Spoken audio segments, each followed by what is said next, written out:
Hello dears, പുതിയൊരു വീഡിയോയിലേക്ക് എല്ലാവർക്കും സ്വാഗതം. ഇന്ന് നമ്മൾ ഡിസ്കസ് ചെയ്യാൻ പോകുന്നത് ലേണിംഗ് ഡിസബിലിറ്റിയെക്കുറിച്ചാണ്. പഠന വൈകല്യം എന്ന വിഷയത്തെക്കുറിച്ചാണ് നമ്മളിന്ന് ചർച്ച ചെയ്യുന്നത്. എന്താണ് ലേണിംഗ് ഡിസബിലിറ്റി, അതുപോലെ തന്നെ എന്തൊക്കെയാണ് അതിൻ്റെ പ്രധാനപ്പെട്ട കാരണങ്ങൾ, ഏതൊക്കെ ടൈപ്സാണ് ലേണിംഗ് ഡിസബിലിറ്റി ഉള്ളത് തുടങ്ങിയ കാര്യങ്ങളാണ്. അപ്പോൾ നമുക്ക് ടോപ്പിക്കിലേക്ക് കിടക്കാം. അപ്പോൾ ആദ്യം തന്നെ എന്താണ് പഠന വൈകല്യം എന്ന് നമുക്ക് നോക്കാം.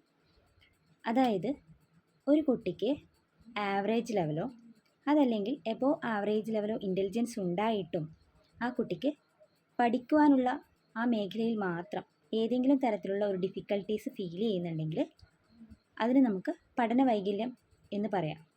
ഇത് പ്രധാനമായും എന്തുകൊണ്ട് ഉണ്ടാവുന്നതെന്ന് ചോദിച്ചാൽ അവരുടെ ഒരു ന്യൂറോളജിക്കലായിട്ടുള്ള ആ ഒരു പ്രോസസ്സിങ്ങിൽ ഉണ്ടാകുന്ന ഡിഫിക്കൽട്ടീസ് കാരണമാണ് പ്രധാനമായും ലേണിംഗ് ഡിസബിലിറ്റി ഉണ്ടാകുന്നത്. അതായത് നമ്മളൊരു കാര്യം കേട്ട് കഴിഞ്ഞാൽ അല്ലെങ്കിൽ ഒരു കാര്യം കണ്ടു കഴിഞ്ഞാൽ അത് നമ്മൾ മനസ്സിലാക്കിയെടുത്ത് നമ്മുടെ ബ്രെയിനിലേക്ക് ആ മെസ്സേജ് പാസ് ചെയ്തതിന് ശേഷം അത് കൃത്യമായ രീതിയിൽ പ്രോസസ്സ് ചെയ്യുന്നില്ലെങ്കിൽ ആ ടൈമിൽ ഉണ്ടാവുന്ന ആ ഒരു ഡിഫിക്കൽട്ടി ആയിരിക്കാം പിന്നീട് കുട്ടിയെ പഠനത്തിൽ താല്പര്യക്കുറവുണ്ടാക്കാനും അതുപോലെ തന്നെ പഠന പിന്നോക്കാവസ്ഥ ഉണ്ടാക്കുവാനും കാരണമാവുന്നത്. ലേണിംഗ് ഡിസബിലിറ്റിക്ക് പലതരത്തിലുള്ള കാരണങ്ങൾ പറയുന്നുണ്ട്. അത് മേ ബി ജനറ്റിക് ഫാക്ടേഴ്സിലുണ്ടാവുന്ന എന്തെങ്കിലും ഡിഫക്റ്റ് കൊണ്ടാവാം, അല്ലെങ്കിൽ കുട്ടിയുടെ ഡെവലപ്മെൻറ്റൽ മൈൽ സ്റ്റോണിലുണ്ടാവുന്ന ഏതെങ്കിലും ഡിഫക്റ്റ് കൊണ്ടാവാം, അതും അല്ലെങ്കിൽ നമ്മുടെ എൻവയോൺമെൻറ്റലായിട്ടുള്ള എന്തെങ്കിലും ഫാക്ടേഴ്സ് കൊണ്ടുണ്ടാവുന്ന ബുദ്ധിമുട്ടുകളാവാം, അതല്ലെങ്കിൽ ഫാമിലിക്കകത്തുള്ള കോൺഫ്ലിക്ട്സ് കൊണ്ടുണ്ടാവുന്നതാവാം, അല്ലെങ്കിൽ പ്രോപ്പറായിട്ടുള്ള കെയർ ആൻഡ് അറ്റൻഷൻ കിട്ടാത്തത് കൊണ്ടുള്ള ഡിഫിക്കൽട്ടീസ് കൊണ്ടാവാം. ഇങ്ങനെ ഒരുപാട് റീസൺസ് ലേണിംഗ് ഡിസബിലിറ്റിക്ക് ഉള്ളതായിട്ട് പഠനങ്ങൾ റിപ്പോർട്ട് ചെയ്യുന്നുണ്ട്. ഇനി അടുത്ത് നമ്മൾ ഡിസ്കസ് ചെയ്യാൻ പോകുന്നത് ടൈപ്സ് ഓഫ് ലേണിംഗ് ഡിസബിലിറ്റിയാണ്. പ്രധാനമായും ലേണിംഗ് ഡിസബിലിറ്റി 3 ടൈപ്സാണ് പറയുന്നത്. അത് ഡിസ്ലെക്സിയ, ഡിസ്ഗ്രാഫിയ, അതുപോലെ തന്നെ ഡിസ്കാൽക്കുലിയ. ഇനി എന്താണ് ഡിസ്ലെക്സിയ എന്ന് നമുക്ക് നോക്കാം.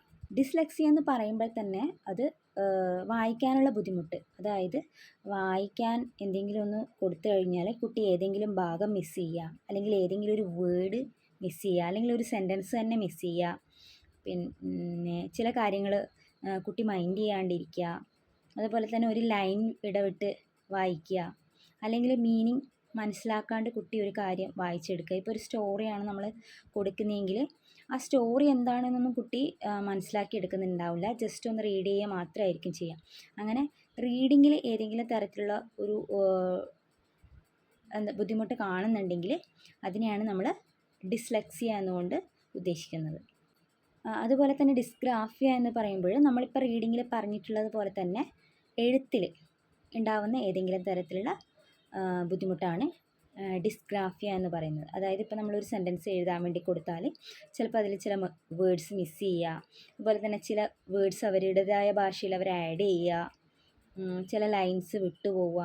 അതുപോലെ തന്നെ ഇപ്പം മാത്സിൻ്റെയൊക്കെ കാര്യത്തിലാണെങ്കിൽ ലെറ്റേഴ്സ് അങ്ങോട്ടും ഇങ്ങോട്ടും നമ്പേഴ്സ് അങ്ങോട്ടും ഇങ്ങോട്ടും മാറിപ്പോവുക, അതുപോലെ തന്നെ ലെറ്റേഴ്സ് അങ്ങോട്ടും ഇങ്ങോട്ടും മാറിപ്പോവുക, അതുപോലുള്ള ഡിഫിക്കൽട്ടീസ് ഉണ്ടാവുക. പിന്നെ ഇപ്പം 6 കൊടുത്തു കഴിഞ്ഞാൽ അത് 9 എഴുതുക, ആ ഒരു ടൈപ്പ് ഇത്. അതുപോലെ തന്നെ ബി എന്നൊക്കെ എഴുതാൻ കൊടുക്കുമ്പം അത് ജസ്റ്റ് ഓപ്പോസിറ്റായിട്ട് എഴുതുക. ആ ഒരു ബുദ്ധിമുട്ടാണ് ഡിസ്ഗ്രാഫിയയിൽ മെയിനായിട്ട് കണ്ടുവരുന്നത്. ഇനി അടുത്ത് നമ്മൾ പറയാനുള്ളത് ഡിസ്കാൽക്കുലിയ ആണ്. അത് നമുക്ക് ടേം കേൾക്കുമ്പോൾ തന്നെ മനസ്സിലാവും. മാത്തമാറ്റിക്സിൽ ഉണ്ടാകുന്ന ഏതെങ്കിലും തരത്തിലുള്ള ഡിഫിക്കൽട്ടീസ് ആണ് ഡിസ്കാൽക്കുലിയ എന്ന് പറയുന്നത്. അതായത് അതിൻ്റെ സബ്സ്ട്രാക്ഷൻ, അഡിഷൻ എന്നുള്ള പ്രോസസ്സിങ്ങിലൊക്കെ ഏതെങ്കിലും തരത്തിലുള്ള ഡിഫിക്കൽട്ടീസ് ഉണ്ടാവുക, അത് മനസ്സിലാക്കാൻ പറ്റാണ്ടിരിക്കുക, കൃത്യമായി ന്യൂമറിക്കൽ വാല്യൂസിൻ്റെ കൃത്യമായിട്ടുള്ള വില മനസ്സിലാവാതിരിക്കുക, അതുപോലെ തന്നെ ടൈം, ഡിസ്റ്റൻസ് തുടങ്ങിയ കാര്യങ്ങളെക്കുറിച്ച് കൃത്യമായ ഒരു അവയർനെസ് ഇല്ലാതിരിക്കുക തുടങ്ങിയ കാര്യങ്ങളാണ് മെയിനായിട്ട് ഡിസ്കാൽക്കുലിയ എന്ന് പറയുന്ന ഒരു വിഭാഗത്തിൽ കണ്ടുവരുന്നത്. അപ്പോൾ ഇതിനൊക്കെ നമ്മൾ മെയിനായിട്ട് ചെയ്യാൻ നമുക്ക് പറ്റുക എന്താണെന്ന് വെച്ചാൽ പ്രോപ്പറായിട്ട് കുട്ടി ഏത് കാറ്റഗറിയിലാണ് വരുന്നതെന്ന് കൃത്യമായി ഐഡൻറ്റിഫൈ ചെയ്യുക. അതിനുശേഷം പ്രോപ്പറായിട്ടുള്ള ലേണിംഗ് ഡിസബിലിറ്റി ആയിട്ടുള്ള കുട്ടികളെ നമുക്ക് കംപ്ലീറ്റ് ആയിട്ട് ക്യൂർ ചെയ്യാൻ പറ്റിയില്ലെങ്കിലും ഒരു പരിധിവരെ നമുക്ക് ലേണിംഗ് ഡിസബിലിറ്റി മാറ്റിയെടുക്കാൻ തന്നെ പറ്റും. അതിന് പ്രോപ്പറായിട്ടുള്ള തെറാപ്പീസും കാര്യങ്ങളും സ്പെഷ്യൽ എഡ്യൂക്കേഷനും ഒക്കെ വളരെ അത്യാവശ്യമാണ്. അപ്പോൾ അതിൻ്റെ കൂടുതൽ ടെക്നിക്സും കാര്യങ്ങളൊക്കെ ആയിട്ട് അടുത്ത വീഡിയോയിൽ കാണാം. Okay, by.